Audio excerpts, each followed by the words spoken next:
At 29,029 feet, Mount Everest is the highest point on Earth.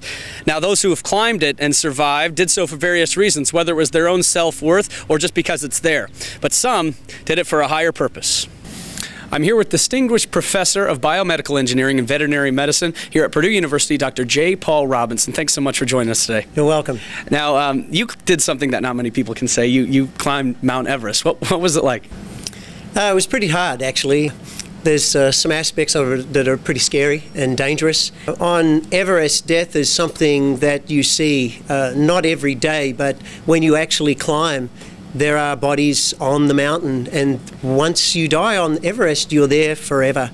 And it's a very sobering thought. 29,029 feet, the UV rays must be a lot stronger. Yeah, if you take your mask off and your goggles, which is what I did for about half an hour, the result is you sort of get burnt to a frazzle, and I did. Getting to the summit of Everest was probably one of the highlights of my life. Sitting on top of the world is something that you imagine, but most people will never experience.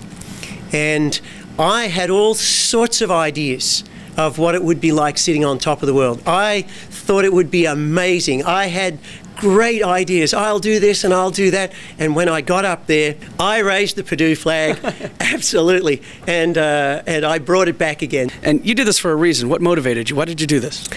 I was working on another project in my lab on AIDS in Africa, trying to build a low-cost device that will solve a problem in Africa. And I got to a point after about 2 years where I found the project just too difficult to solve. So I decided to do something easy like climb Everest. And now that's what you have behind you. What is this? Well, this is a prototype of the instrument that we've been developing, and really the only part that's important is this part here. The rest is parts of the prototype. But the whole idea is that this is very small and very tiny, a very low-cost instrument for measuring CD4 cells in AIDS patients. And what's the significance of it being mobile and small?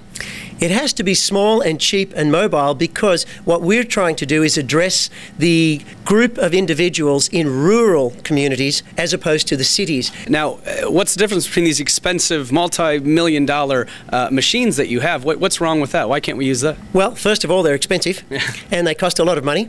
And secondly, they require power and laboratories and management, technical expertise, and much of this is not there in Africa. So we have to build something that's very, very simple, even so simple that it can use a water bottle or a soda bottle to deliver the liquid. We've got to get a device that's so cheap that it can deliver a test for less than $1. And so we have to work out how to design this instrument, get it commercialized, and get it into Africa. That's going to require us to interact with a whole bunch of groups in Africa, governments, NGOs, missions, everybody who we can work with, we will. Well, that's just another illustration of the significant global presence Purdue occupies. From West Lafayette to the top of the world, for Boiler Bytes, I'm Tommy Beardmore.